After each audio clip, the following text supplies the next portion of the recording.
Assalamualaikum, halo Tribuners, apa kabar semuanya? Balik lagi di Hati edisi pertama di tahun 2021. Nah, Tribuners, Hati hari ini akan membahas mengenai gejala dan cara mengatasi ISPA pada anak. Untuk membahas mengenai ISPA ini, saya sudah bersama lagi dengan Dr. Roro. Halo dok. Halo, assalamualaikum. Selamat Wah, sore. Waalaikumsalam sore dok. Ini keberapa kali kita dok ya ketemu virtual? Iya. Lagi di mana dok? Lagi di tempat praktek, Mbak. Oh iya, lagi praktek dong ya dok ya?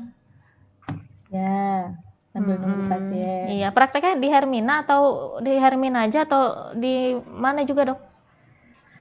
Utamanya kan di Rumah Sakit Abdul Muluk, Mbak ya, di rumah Mm-mm. sakit pemerintah. Lalu sore Mm. hari di rumah sakit swasta di Rumah Sakit Hermina, Lampung. Mm-mm. Banyak ya dok ya prakteknya ya? Jadi dosen juga dok ya? Iya. Iya. Nanti kalau COVID udah landai, nanti saya berkunjung ke rumah sakit ya dok ya?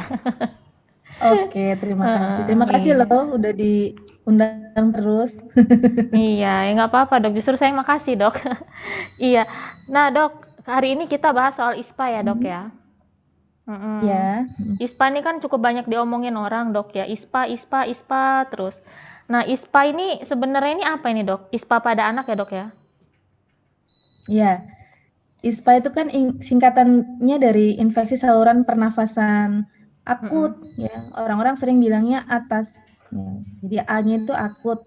Mhm. Zaman dulunya memang pernafasan itu saluran nafas dibagi menjadi dua, atas dan bawah, ya. Jadi mulai dari hidung masuk ya ke dalam laring, terus turun lagi gitu ya ke trakea. Nanti trakea itu bercabang. Bercabang masuklah ke dalam paru-paru. Nah, perbatasan atas dan bawah dulu atau secara konvensional itu adalah silaring ya. Akan tetapi sehingga uh, infeksi saluran pernafasan itu dibagilah menjadi atas dan bawah. Nah, Mhm. tapi untuk saat ini tuh sudah tidak dibagi berdasarkan atas dan bawah lagi karena saluran nafas itu dianggap sebagai satu kesatuan. Nah, Mhm. sedangkan akut itu sendiri lebih kepada waktunya, ya, waktu berapa lama mengalami infeksi, ya. Biasanya batas akut itu kurang lebih 2 minggu, gitu. Jadi, kalau kita bicara ISPA, ya menunjukkan kepada infeksi saluran nafas, ya, apakah itu dulunya kalau misalnya kita mau bagi itu atas dan bawah, ya, yang kejadiannya itu lama kejadiannya kurang dari atau sama dengan 2 minggu, gitu ya, 14 hari. Mhm. Iya. ISPA pada anak sama ISPA orang dewasa juga bisa ISPA nggak sih, Dok? Bisa semua dari segala usia ya, mulai dari anak sampai dewasa, lansia bisa terkena ISPA. Mhm. Iya. Sama nggak, Dok, ISPA untuk, ISPA orang dewasa sama anak-anak ini, Dok? Iya, kalau misalnya kita bicara dari segi secara keseluruhan kurang lebihnya itu sebenarnya tidak jauh berbeda ya, karena sebagian besar kalau kita bicara dia dari segi penyebabnya itu adalah virus, sama di anak-anak maupun di orang dewasa. Ya, sama. Mhm. Itu sebagian besar itu penyebabnya virus bukan bakteri, ya. Mhm. Yang mana infeksi saluran nafas yang disebabkan oleh virus ini sifatnya cenderung sembuh sendiri atau self limited gitu Mhm. ya. Jadi kalau untuk supaya dapat sembuh sendiri itu dipengaruhi oleh daya tahan tubuh. Daya tahan tubuh itu dipengaruhi oleh makanan yang dimakan ya, tentunya maksudnya makanan yang bergizi, istirahat yang cukup ya, dan juga olahraga gitu ya.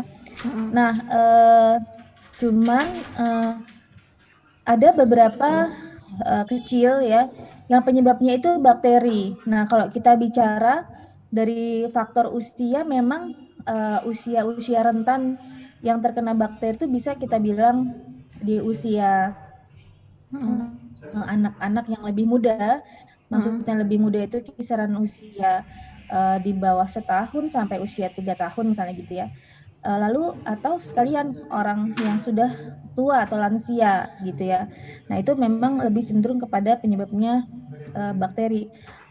Termasuk infeksi saluran nafas yang di paru-paru atau kita sebut dengan pneumonia.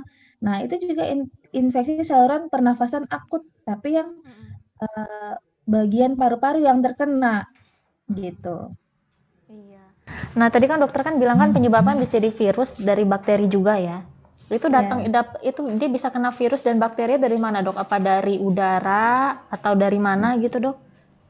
Ya, karena juga saluran pernafasan ya, dia artinya terhirup ya, masuk ke dalam saluran nafas itu melalui udara ya, udara yang ada di sekitar kita yang mengandung virus tersebut masuk melalui hidung ya. Sebenarnya kita itu punya daya tahan tubuh ya, termasuk di hidung itu sebenarnya sudah ada barier atau pertahanan tubuh terhadap organisme atau kuman yang masuk, seperti misalnya adanya rambut-rambut ya, itu merupakan barier mekanik ya. Lalu ada juga mukosa ya, mukosa itu artinya dinding-dinding di dalam saluran, maksudnya di dalam hidung itu akan mengeluarkan misalnya cairan yang supaya menghambat menghambat si virus itu untuk dapat masuk lebih jauh lagi. Tapi kalau tidak mampu, maka pertahanan tubuh kita tidak mampu menghalangi, maka dia akan masuk lebih jauh lagi ya. Di dalam faring, laring, trakea itu juga ada pertahanan ya, ada silia itu kayak rambut getar, yang mana itu akan menghalangi sebenarnya masuknya kuman atau patogen untuk lebih jauh lagi. Tapi jika kuman ini kemampuan untuk masuknya lebih hebat daripada daya tahan tubuh, akhirnya dia tubuh kita kalah ya, akhirnya dia dapat masuk bahkan sampai ke dalam paru-paru. Dan infeksi saluran nafas bagian bawah ya, dalam hal ini yang paru-paru, meskipun tadi saya katakan jumlahnya lebih sedikit, tapi sebenarnya ini lebih berbahaya karena kalau sudah begini dia tidak dapat sembuh sendiri, dia harus mendapatkan obat-obatan, dan penyebabnya kan keseringan bakteri. Jadi obat-obatnya adalah antibiotik seperti itu. Iya. Ya. Nah, gejala dari ISPA ini apa, Dok? Apa sesak nafas aja atau ada gejala yang lain, Dok? Ya, jadi tergantung dari bagian mana yang terkena. Kalau misalnya tadi mulai dari hidung itu sudah termasuk saluran nafas. Kalau misalnya kenanya di hidung bisa pilek gejalanya ya. Terus kalau misalnya hidung bagian dalam seolah-olah nanti kayak ada yang masuk ke dalam saluran nafas kita yang bagian dalam, itu namanya postnasal drip istilahnya kalau kita. Jadi kayak ketelan sendiri ya. Terus kalau misalnya udah turun lagi sampai ke faring atau laring, maka bisa nyeri tenggorokan ya, nyeri telan, terus batuk ya gitu. Terus sebenarnya batuk itu juga pertahanan tubuh kita untuk mengeluarkan kuman-kuman yang ada di saluran nafas. Jadi itu merupakan suatu upaya, bukan berarti batuk itu harus selalu dihilangkan. Lalu nanti kalau misalnya masuk lagi ke dalam, lebih jauh lagi ke dalam saluran nafas yang trakea ataupun ke dalam paru-paru, ya itu bisa jadi sesak ya, terus menimbulkan suara tambahan di paru kalau misalnya dokter memeriksa menggunakan alat yang kita kenal dengan stetoskop misalnya seperti itu. Jadi gejalanya sangat banyak, bervariasi. Iya, ada demam nggak gitu, Dok? Iya, jadi salah satu tanda infeksi itu adalah demam. Itu tanda yang sifatnya general atau sistemik ya. Itu sebenarnya demam itu wujud dari pertahanan tubuh kita juga ya untuk menghadapi invasi kuman atau patogen ya. Nah, demamnya juga bervariasi mulai dari yang demam ringan atau subfebril sampai yang demam tinggi seperti itu. Iya, berarti ini pengobatannya ini hanya bisa ke dokter aja ya? Sebenarnya kalau kita berpijak dari infeksi saluran nafas yang disebabkan oleh virus yang bisa sembuh sendiri atau self-limiting disease, ya kita tinggal meningkatkan daya tahan tubuh kita, ya tidak harus selalu datang ke dokter, ya apalagi misalnya ini di musim pandemi seperti ini, ya dengan cara makan makanan yang bergizi, ya terutama makan buah-buahan dan sayur-sayuran karena ini mengandung vitamin C yang banyak. Vitamin C kita tahu sebagai antioksidan yang mampu membantu kita untuk melawan si kuman ya, menjaga kebersihan tentunya, kebersihan saluran nafas misalnya di hidung ya, itu sebenarnya bisa dibersihkan dengan cairan NaCl 0,9%. Ini kita bisa melakukannya sendiri di rumah, tinggal dibeli saja cairannya, disemprotkan di hidung seperti itu ya, untuk salah satu membersihkan kuman-kuman yang ada di sana. Lalu istirahat yang cukup. Cuman mungkin kita sekarang ini juga lagi dihadapi kurang lebih hampir setahun ini ya, sudah setahun loh ya, dihadapi oleh pandemi COVID-19 itu juga sebenarnya infeksi saluran pernafasan karena yang dikenai itu adalah saluran pernafasan. Nah, kalau misalnya seperti ini kan juga contoh ya, contoh kasus, contoh realnya gitu. Ini kan juga ada yang tidak harus dirawat di rumah sakit, cuman mungkin harus ke dokter untuk mendapatkan advis atau terapi apa yang harus diberikan. Jadi tergantung dari kasusnya. Kalau kasusnya pneumonia, ya apakah itu yang disebabkan oleh coronavirus ataupun yang bakteri ya, karena pneumonia ternyata kan tadi saya katakan penyebab utamanya adalah terseringnya adalah bakteri. Ternyata ada temuan baru nih yang coronavirus inilah salah satu penyebab pneumonia yang penyebabnya virus. Nah, jadi ini harus diobatin kalau ini dan betul-betul harus berobat ke dokter, bahkan ada yang harus sampai dirawat inap seperti itu. Iya ya dok ya, corona udah setahun ya dok ya, ulang tahun deh bentar lagi dok. Iya, aduh, sebenarnya sih nggak berharap ulang tahun ya. 2 bulan lagi ulang tahun dia dok. Iya, berarti kalau virus itu dia bisa sembuh sendiri, berarti kalau bakteri harus ke dokter gitu ya? Ya, karena kalau misalnya penyebabnya bakteri itu memang akan harus diberikan terapi antibiotik ya, gitu. Ada infeksi di saluran nafas bagian atas ya, dalam hal ini misalnya di faring, di tonsil, di laring, yang penyebabnya bakteri ya, biasanya kebanyakan penyebabnya itu kita kenal namanya itu bakteri Streptococcus. Nah, itu bakteri Streptococcus itu harus diberantas dengan antibiotik. Nah, memang ini yang bisa menentukan Streptococcus atau bukan memang dokter ya, gitu. Kenapa dia harus diberantas gitu? Karena si kuman ini kalau tidak diberantas dia akan menghasilkan suatu racun. Racun yang dihasilkan kuman namanya toksin. Nah, si toksin ini akan menyerang jantung.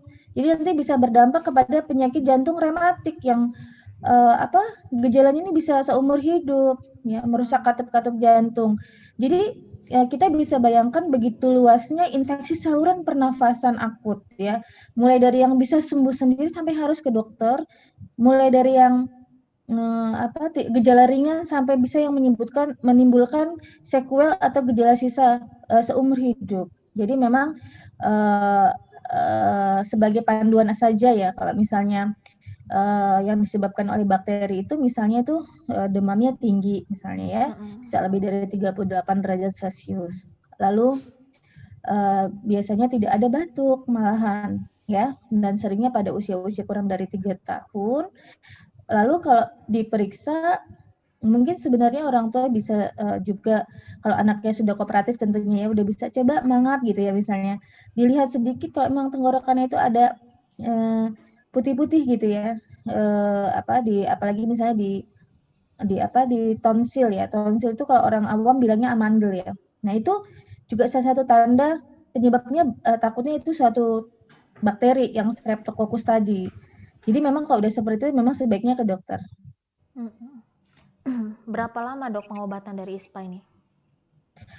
Kalau dia mendapatkan terapi ya antibiotik minimal 3 hari ya. Tapi kalau misalnya untuk yang sifatnya sembuh sendiri karena virus, itu kalau gejalanya hilang, kan tadi pengobatannya sebenarnya suportif, kita sebut suportif itu kayak makanan, istirahat yang cukup dan olahraga. Ya sebenarnya pola hidup seperti itu kan harusnya dilangsungkan terus-menerus seperti itu. Jadi walaupun nggak ada ISPA ya tetap aja harus kayak gitu ya dok ya? Iya. Iya. Nah ini ISPA ini bisa sembuh total dok? Bisa. Tentunya kalau yang kembali lagi ya, kita maksudnya sebabnya apa gitu ya. Kalau misalnya virus, dia akan sembuh total ya, dia akan tidak berbekas ya. Virus yang bukan virus juga jenisnya banyak sekali. Kalau kita bicara jenis penyebab virus yang terbesar tuh rhinovirus sebenarnya. Nah, mungkin kita atau Mbak termasuk sering dengar ya kalau misalnya, aduh kena flu nih, misalnya aku lagi kena flu nih gitu. Nah, sebenarnya terus kita menganggapnya virus penyebabnya itu adalah influenza. Padahal sebenarnya penyebab virus yang paling besar menyebabkan si flu yang kita sering sebut dengan flu ini adalah rhinovirus. Nah, sebenarnya kurang tepat kalau kita sebut dengan flu ya. Bahasa Inggrisnya tepatnya sudah common cold atau kalau bahasa Indonesianya selesma. Gitu. Kenapa? Karena jangan sampai mengaburkan atau menganggap bahwa penyebabnya virus influenza. Karena virus penyebabnya adalah rhinovirus sebenarnya. Nah, kalau penyebabnya rhinovirus, bisa juga influenza, para influenza virus seperti itu ya. Coronavirus itu kan tipenya macam-macam ya. Nah, kalau yang sekarang menyebabkan COVID-19 itu ya SARS-CoV-2. Nah, yang selain SARS-CoV-2 misalnya, itu bisa sembuh sempurna ya, nggak ada gejala apapun sisanya. Tapi kalau misalnya penyebabnya bakteri tadi, misalnya apalagi Streptococcus, ya dia pasti bisa berisiko menyebabkan penyakit jantung rematik, atau misalnya coronavirus yang tipe SARS-CoV-2 yang menyebabkan pneumonia akhirnya bisa menimbulkan kerusakan di jaringan paru yang walaupun dia sudah sembuh, kerusakan itu ibaratnya gini Mbak, kalau kita itu luka itu kan kalau udah sembuh biasanya ada bekasnya ya. Nah, samalah kalau misalnya di paru juga. Kalau misalnya keserang bakteri ataupun virus SARS-CoV-2 misalnya, walaupun udah sembuh, ada sisa maksudnya jaringan penyembuhannya itu. Atau kita sebut dengan psikiatrik gitu. Iya, nah terus sisa-sisanya tuh ngatasinnya tuh gimana itu dok? Harus beda lagi gitu? Kalau misalnya sisa itu tidak menimbulkan gejala hanya sebatas di jaringan gitu ya, ya kita nggak apa-apakan gitu. Tapi kalau sisanya itu berupa sequelnya itu berupa penyakit jantung rematik, terapinya seumur hidup harus diberikan antibiotik namanya benzathine penicillin G ya tiap bulan sekali ya. Terus juga kontrol untuk memeriksa si jantung ini ada kerusakan yang progresif apa tidak, seperti itu. Iya dok, ISPA ini bisa menyebabkan kematian nggak dok? Bisa, jadi gini, ada juga penyebabnya ya, misalnya namanya difteri ya, mungkin sering ya kita dengar, bahkan pernah terjadi wabah ya, difteri, kurang lebih mungkin di 2018 ya terakhir ya. Nah itu difteri itu yang terkena adalah laring ya. Nah itu bisa menyebabkan sumbatan jalan nafas karena toksinnya atau racun yang disebabkan oleh kuman difteri tersebut itu bisa menyebabkan pembengkakan jaringan lunak di laring dan di sekitar laring. Jadi menutup jalan nafas ya. Itu bisa menyebabkan kematian, sangat bisa menyebabkan kematian. Nah, yang satu lagi contoh misalnya si SARS-CoV-2 bisa menyebabkan kematian COVID-19 ini ya. Terus pneumonia karena bakteri ya sangat bisa menyebabkan kematian. Ya, apalagi kalau misalnya ini sering terjadi di usia tadi saya katakan kurang dari 3 tahun, itu biasanya disertai dengan komorbid atau penyakit penyerta, misalnya penyakit jantung bawaan, gizi buruk, ya sangat mungkin menyebabkan kematian. Seperti itu. Iya, banyak nggak sih dok kasus kematian karena ISPA ini dok? Ya kalau misalnya kita bicara yang penyebabnya adalah ISPA yang pneumonia, cukup banyak.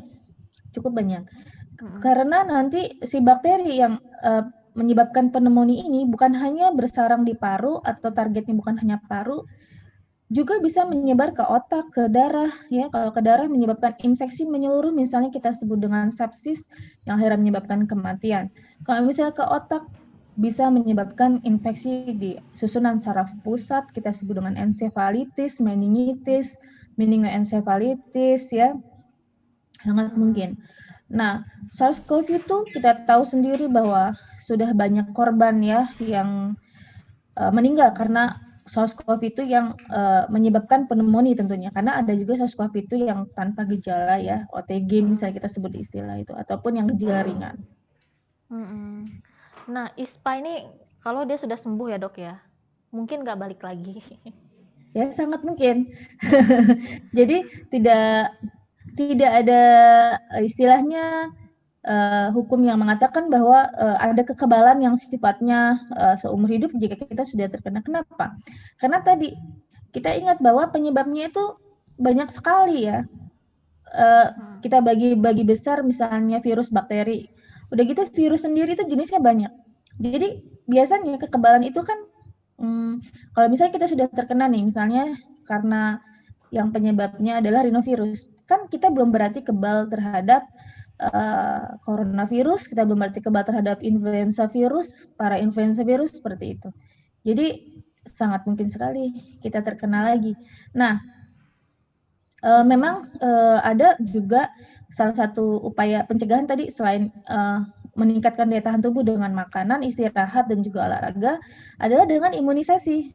Jangan lupa itu pencegahannya. Jadi cuman emang imunisasi influenza ya, dalam hal ini yang sudah ada, itu adalah sifatnya tentunya untuk menimbulkan memicu kekebalan terhadap strain atau jenis virus yang ada di dalam si vaksin tersebut.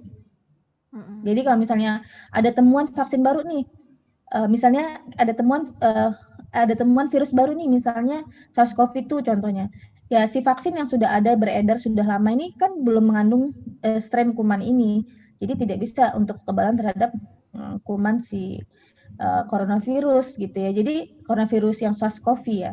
Jadi imunisasi sifatnya itu spesifik, artinya khusus terhadap kuman apa, nggak bisa berlaku umum. Nah, ada juga imunisasi PCV ya, itu untuk pneumonia yang disebabkan oleh bakteri. Sudah ada sebenarnya upaya pencegahan ya, bisa diberikan tuh di rumah sakit sudah ada. Nah, cuman emang tuh belum masuk ke dalam program pemerintah ya. Jadi ini bersifat mandiri, artinya dengan biaya sendiri. Nah, dan kalau misalnya sudah ada yang vaksin yang mengandung sampai 23 jenis vaksin begitu, jenis strain kuman pneumokokusnya dan lain-lain ya. Jadi itu bisa memicu kekebalan terhadap kuman-kuman tersebut, tapi tidak bisa memicu kekebalan terhadap kuman SARS-CoV kalau yang imunisasi PCV ini gitu loh. Nah, ini harapan kita kan saat ini juga sedang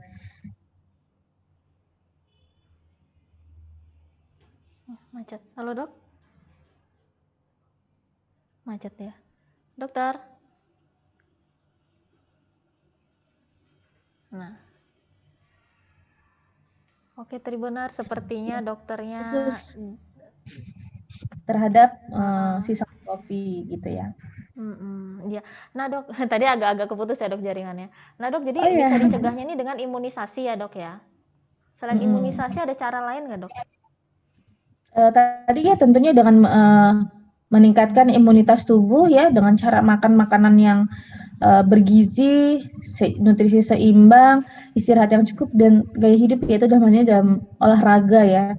Ya, kurangi konsumsi makanan yang berlemak seperti itu ya. Iya. Nah, oke dok, sebelum saya tutup ada yang mau dokter sampaikan dok? Ya, jadi ISPA atau infeksi saluran pernafasan akut adalah suatu infeksi yang mengenai saluran pernafasan yang gejalanya bisa bervariasi mulai dari gejala ringan sampai gejala yang berat, dan juga bisa disebabkan oleh berbagai patogen seperti virus maupun bakteri. Penyakit ini tentunya sangat dapat dilakukan upaya pencegahan dengan cara meningkatkan daya tahan tubuh dengan makan makanan yang bergizi, istirahat yang cukup, dan juga kebiasaan hidup olahraga, serta menjaga kebersihan pribadi maupun lingkungan. Serta jangan lupa juga dengan memberikan imunisasi kepada anak-anak maupun ada juga imunisasi pada orang dewasa. Seperti itu. Iya. Oke dokter Roro, terima kasih banyak dok ya atas waktunya dok. Sama-sama. Maaf sudah mengganggu prakteknya. Enggak kok, makasih ya Mbak. Iya, terima kasih banyak dokter Roro. Iya. Assalamualaikum. Waalaikumsalam. Oke Tribuners, itu tadi obrolan kita bareng Dr. Roro. Semoga obrolan bermanfaat. Sampai jumpa lagi. Assalamualaikum.